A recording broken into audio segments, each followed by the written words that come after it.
Saya ketiduran. Enak kali kalian ya dengar-dengar aku sambil tidur ya. Silakan kenal. Halo, Ya, halo, silakan. malam Ilya.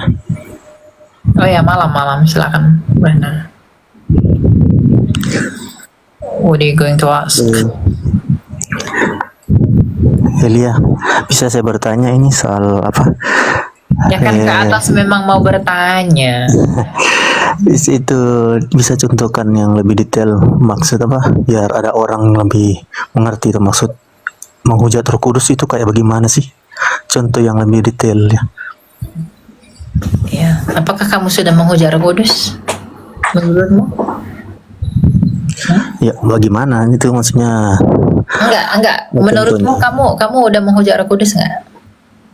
Menurutmu, sebelum saya jelaskan, menurutmu kamu udah menghujat Roh Kudus kan? Ya karena saya tidak tahu dia menghujatnya dengan bagaimana. Contohnya karena saya tidak tahu ya jadi saya bilang belum, saya tidak tahu karena saya tidak tahu. Ya. Oke, jadi apa itu menghujat Roh Kudus? Kalau kita lihat konteks ketika Tuhan Yesus mengatakan hujat terhadap Roh Kudus tidak diampuni, itu ketika Tuhan, itu di Injil Markus ya. Itu ketika Tuhan Yesus itu mengusir setan. Nah, pakai kuasa Beelzebul. Ketika dia mengusir setan, maka orang-orang Farisi ya yang datang ke tempatnya Tuhan Yesus, ke sana melihat Tuhan Yesus itu mengatakan bahwa dengan Beelzebul penghulu setan ia mengusir setan. Artinya begini, ketika orang Farisi itu melihat Tuhan Yesus melakukan mujizat itu, Roh Kudus itu menerangi hati orang Farisi. Roh Kudus itu memberitahu orang Farisi di dalam hatinya bahwa Yesus itulah Mesias berdasarkan pekerjaannya. Nah, kesaksian Roh Kudus di dalam hati orang Farisi itu disangkali oleh orang Farisi dengan berkata, dengan Beelzebul penghulu setan ia mengusir setan. Artinya orang Farisi itu menolak kesaksian Roh Kudus untuk percaya kepada Yesus. Itulah menghujat Roh Kudus. Jadi menghujat Roh Kudus itu adalah menolak untuk percaya kepada Yesus sampai mati. Itu menghujat Roh Kudus itu. Jadi orang Kristen nggak mungkin menghujat Roh Kudus. Oh Elia, saya telah memaki-maki Roh Kudus, bla bla bla bla.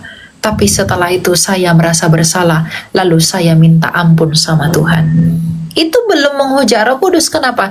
Karena yang membuat kamu minta ampun sehingga kamu datang kepada Tuhan, itu pekerjaan Roh Kudus. Makanya Tuhan Yesus berkata, kalau Roh Penolong itu datang, ia akan menginsafkan dunia akan dosa. Jadi kalau kamu insaf akan dosamu, kamu sadar akan dosamu, artinya Roh Kudus masih bekerja di dalam kamu.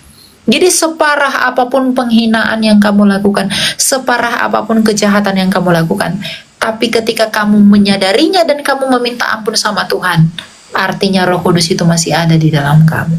Jadi orang yang menghujat Roh Kudus adalah misalnya Uni Ripa.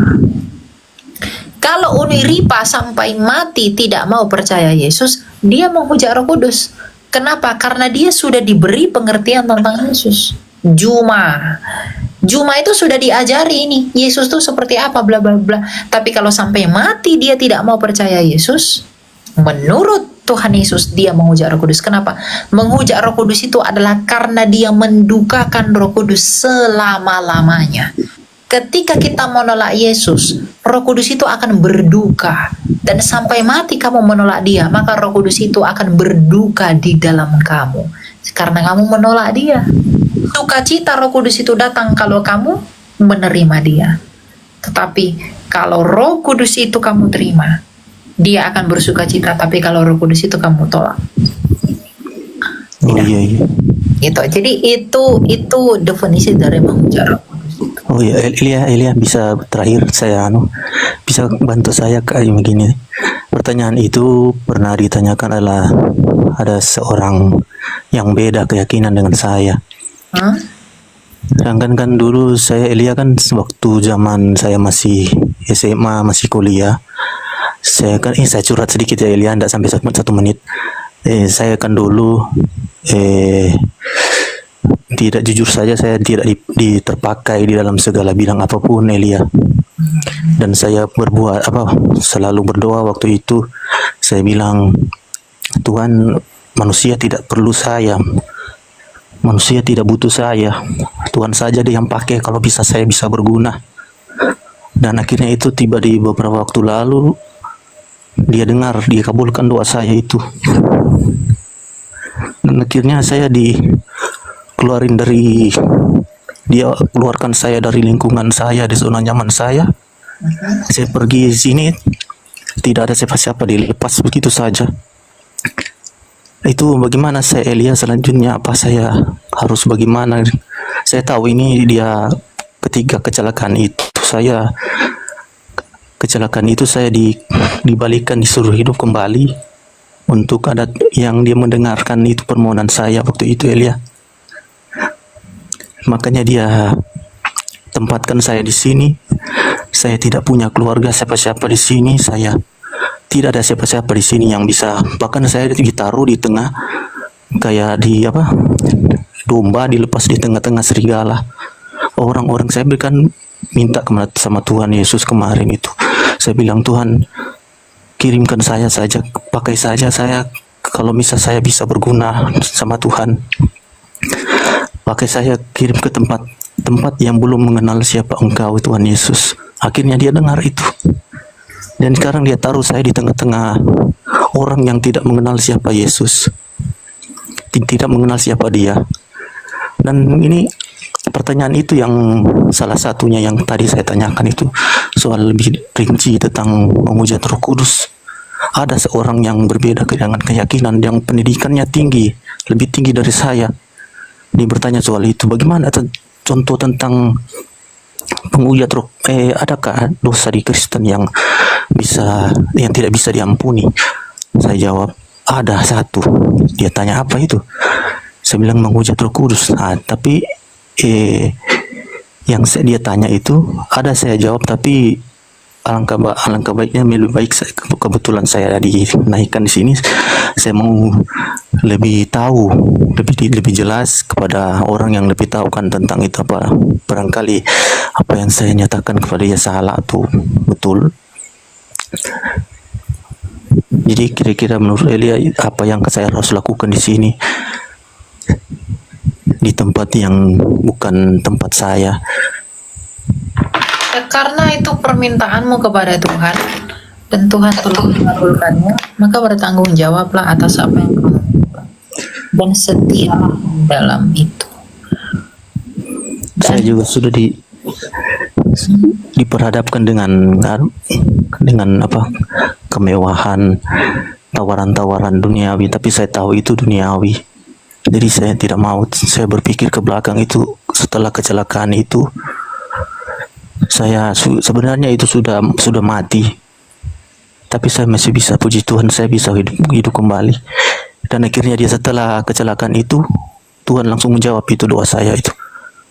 Dia menyingkirkan saya dari lingkungan saya sendiri yang tidak membutuhkan saya, dikirim ke tempat yang dia perkenan. Kalau sudah begitu ya hidupilah itu. Siapa tahu Tuhan mau pakai kamu dalam hal itu, lalu kesaksianmu Tuhan mau pakai untuk memberkati banyak orang gitu. Jadi ya kamu harus tekun karena kamu yang meminta, dan ketika Tuhan memberi jangan sia-siakan apa yang sudah Tuhan beri. Kalau menurut Elia apa ini harus yang saya tambah lakukan di sini? Apakah saya harus berani mengutarakan, sedangkan di sini hanya saya sendiri, di luar saya ini ada bukan seagama dengan saya. Saya tidak perlulah sebut agama apa itu, tapi yang jelas beda dengan agama dengan saya. Saya tidak perlu saya sebut agama saya apa, yang penting saya jelas, saya bilang saya pengikut Kristus. Saya sangat percaya sekali Yesus karena dia sudah mendengar dan kabulkan doa saya. Bukan cuma itu saja, banyak doa-doa saya yang sudah Ya, didengar. begini. Kamu perlu berani, tapi kamu perlu berhikmat. Kamu harus cerdik seperti ular, tapi kamu harus tulus seperti merpati. Kalau memang misimu dan tujuanmu awal adalah untuk membawa mereka kepada Kristus, maka kamu sekarang sudah Tuhan tempatkan di tempat yang memang di mana orang-orang belum mengenal Kristus. Maka berdoalah sama Tuhan agar Tuhan menguatkan kamu dan memampukan kamu untuk menginjili mereka. Jangan takut bersaksi, tapi tetap seperti perkataan Rasul Petrus. Kamu harus melakukan penginjilanmu itu dengan apa? Lemah lembut, dengan hati nurani, dan dengan penuh hormat. Kamu jangan menginjili orang dengan patentengan, dengan nada yang songong, dengan nada yang sombong, dengan nada yang arogan. Enggak, karena itu tidak mencerminkan kerendahan hatinya Kristus. Dan penginjilan kamu yang paling besar adalah bagaimana hidup kamu dilihat orang lain.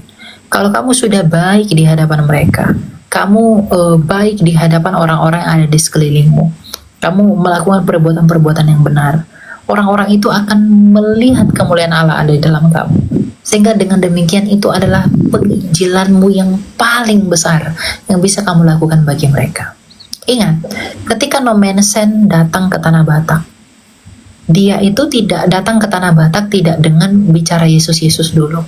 Dia bangun sekolah, dia mengikuti budaya Batak, dia hidup bersama orang Batak. Nomensen yang hidup di tengah, yang terbiasa dengan hidup yang enak di Eropa. Ketika dia turun di Tanah Batak, dia hidup dengan orang Batak, tidur di tempat orang Batak tidur, mengikuti bagaimana budaya itu. Orang Batak itu dia mengikutinya.